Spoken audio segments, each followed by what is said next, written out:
Alors, pour ceux qui vous suivent, quel conseil donnez-vous à ceux-là qui se sont laissés conduire par des faux prophètes?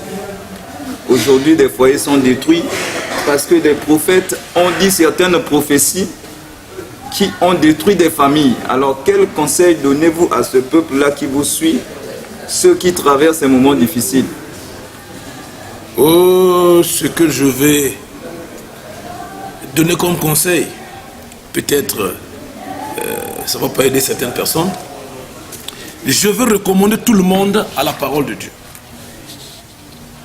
La vraie prophétie, c'est là-dedans. Elle a été prouvée. Surtout si vous n'avez pas l'assurance de celui qui parle sur votre vie. Je vous recommande d'aller vers ce livre-là. Toute parole de ce livre a été vérifiée, approuvée, juste, qui ne sera jamais changée. Et la plupart des paroles de ce livre ont été dites, c'est par les prophètes de Dieu. Avec des preuves. Ésaïe, de son vivant, il a déclaré que l'heure viendra, une fille tombera enceinte. Ça fait combien d'années? Plus de 700 ans après. Il avait vu Marie 700 ans avant sa naissance. Vous voyez la prophétie, le prophète. Ça, c'est le rôle d'un prophète. Or, ce qui se passe aujourd'hui, je veux recommander aux gens, lisez la Bible et soyez conduits par le Saint-Esprit. Demandez le discernement, demandez le discernement. J'ai reçu une soeur qui est venue au bureau pour les conseils. Je l'ai emmenée au discernement de l'Esprit. Si on n'est pas sûr, au moins l'Esprit de Dieu connaît toutes choses. Il sonde les cœurs, même ce qui est profond. Je crois que c'est ça le conseil que je pourrais donner à ceux qui nous suivent. Pasteur, le fait pour un homme de rester longtemps en compagnie d'un prophète ne fait pas de lui un prophète. Oh non, non. Alors, pasteur, non, oui, non. Disons, Dieu appelle un prophète dès le sein maternel, à l'exemple du prophète Jérémie. Pour les autres ministres, apôtres et autres, est-ce que leur appel c'est seulement quand ils grandissent ou bien ils sont choisis aussi depuis le sein maternel? Mais c'est comme si vous posez deux questions, je n'ai pas encore répondu. Je vais commencer par la première. Vous avez demandé si quelqu'un se retrouve ou bien, comment vous avez dit? Non, mais vous avez dit non, non, non. Quand j'ai dit non, oui. Mais oui, mais les gens me suivent, hein, vous savez. Les gens me suivent, hein. Les gens doivent être édifiés. On vous écoute, vous avez le droit à la réponse. Alors, il y a un dicton qui dit le temps que le bois passe dans l'eau ne va pas le changer en crocodile. Le pasteur James est très éloquent Alors, dans ses discours. Si je reviens à votre question, si vous êtes l'enfant d'un policier, est-ce que ça fait de vous un policier? L'enfant d'un chien, c'est un chien? Oui. L'enfant d'un chien, c'est un chien, oui. Mais comprenez une chose. Ici, nous parlons de la vocation. Chaque individu a une vocation, a un appel. Et l'appel, c'est Dieu qui appelle, ce n'est pas les parents. Ce n'est pas les parents. Là, vous parlez de la nature. C'est différent d'un appel. C'est différent. Saül s'est retrouvé au milieu de prophètes. Il s'est mis à prophétiser, pas parce qu'il est devenu prophète. Non. Il n'a jamais été prophète. Jamais été prophète. Et le fait qu'il a prophétisé ne fait pas de oui, mais l'Esprit de Dieu en lui. L'Esprit de Dieu en lui. Même vous, ma soeur, si vous pouvez bien vous positionner, le Seigneur peut parler à travers vous. Ça arrive. Comme ça, une parole vient et puis même vous êtes surpris. Ça ne vient pas de vous, ça vient de lui. Quand tu veux parler, il parle. C'est comme si le pasteur prophétisait déjà aussi pour moi. Bon, mais Dieu seul sait, c'est pas moi qui ai parlé ici, c'est ça. Pasteur, vous avez développé un point très intéressant. Aujourd'hui, nous voyons pas seulement au Congo, mais c'est partout dans le monde. Le père, il était prophète, il avait un ministère. Quand il meurt, c'est l'enfant qui succède au ministère. Est-ce qu'on peut dire que le ministère devient héréditaire ou certains se lèvent par leur propre désir pour succéder au ministère de leur père? Bon, je vais répondre, je vais rester sous deux vallées. Je prends un exemple. Quelqu'un qui n'est pas parti sur du vrai, vous allez vous attendre à quoi? Il est parti sur du faux. Tout est charnel. Mais par contre, il y a des gens qui sont passés sur du vrai. Avant de finir son voyage, le Seigneur lui a dit, X va me remplacer. Ça peut être son fils ou une autre personne. C'est une dimension. Et je pense que nous, le corps du Christ, sur notre partie, l'Afrique centrale, nous sommes tellement derrière à une dimension particulière. Nous sommes allés quand même sous les cieux, on est resté ailleurs, en tout cas les gens sont avancés. Je prends un exemple. L'exemple terre à terre ici. Nous avons, qu'on appelle ça, comment vous l'appelez, Kenneth Copeland, son fils dirige. Pourquoi? Parce que le Seigneur lui a dit. Mais ce n'est pas toujours le cas. Le grand, notre papa de la foi aujourd'hui, le pasteur Enoch Adeboye, ce n'est pas son père qui a fondé le ministère. Il était un simple interprète de son pasteur. Un jour, le pasteur, en train de prêcher, Dieu lui dit, c'est pas toi le pasteur ici. Le pasteur, c'est celui qui t'interprète. Ses enfants étaient là et la famille était là.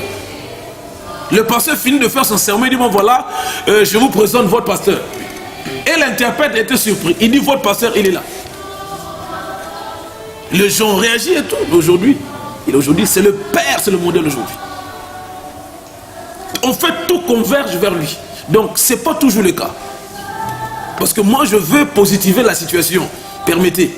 Parce que ça peut arriver, hein, le Seigneur me dise, bon voilà, c'est ton fils ou bien et tout. Mais là, si c'est ce que Dieu dit, qu'il en soit ainsi. Si ce n'est pas ça aussi, qu'il en soit ainsi. Parce que ce n'est pas toujours ça. C'est vrai qu'on veut regarder cet aspect, mais ce n'est pas toujours ça. J'en ai pas mal d'exemples.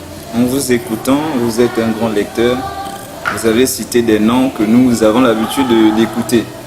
Alors, quel livre conseillez-vous? Nous sommes là avec la sœur Diani. Nous voulons aussi bien lire certains livres sur le ministère. Et qu'est-ce que vous nous conseillez comme ouvrage à lire? Voilà, je suis un fils spirituel. Je suis né de David Oyedepo. Je suis un produit de ce temps.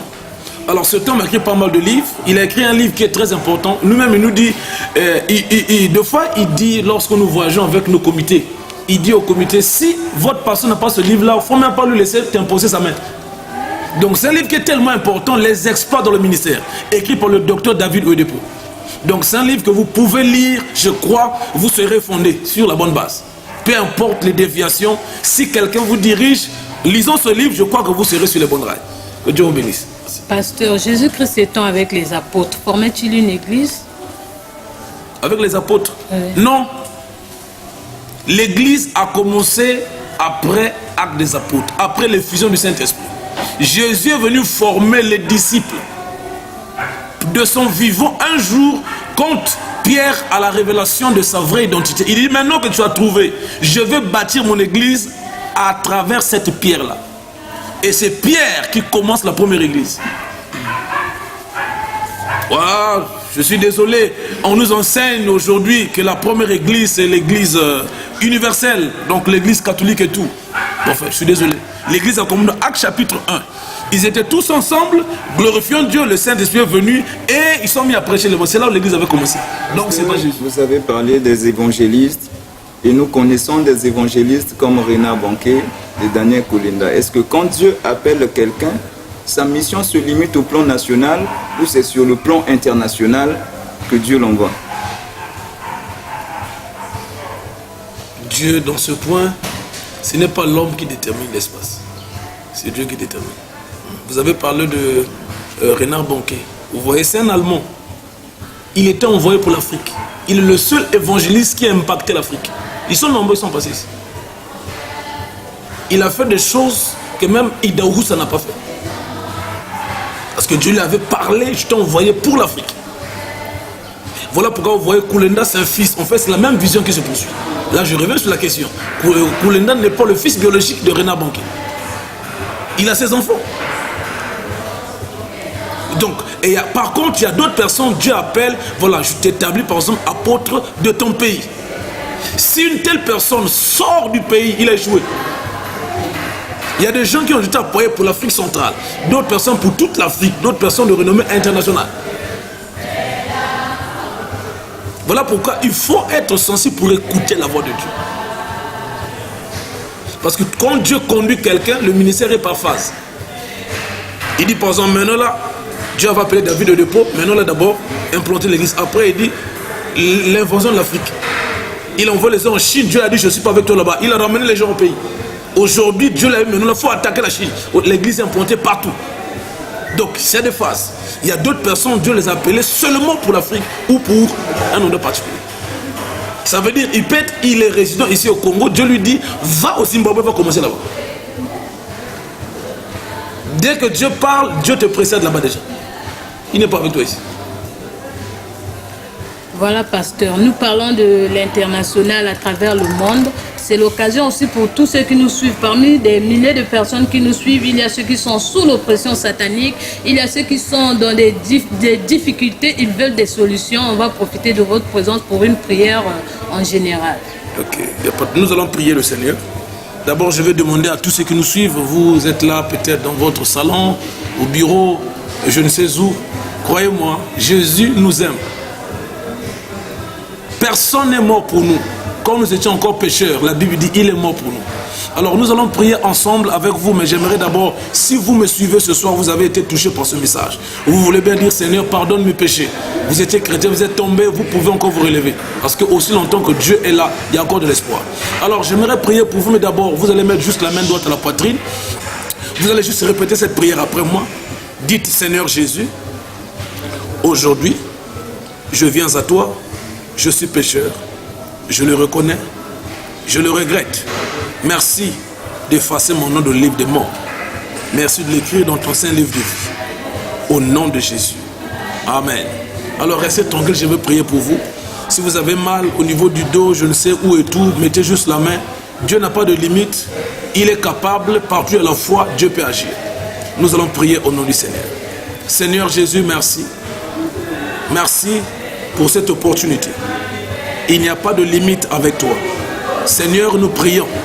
Nous demandons, Père de gloire, que ta main s'étende sur ces bien-aimés qui nous suivent, à travers le monde. Seigneur, tu as dit dans leur détail, ils ont crié à Dieu. Tu as envoyé la parole pour guérir.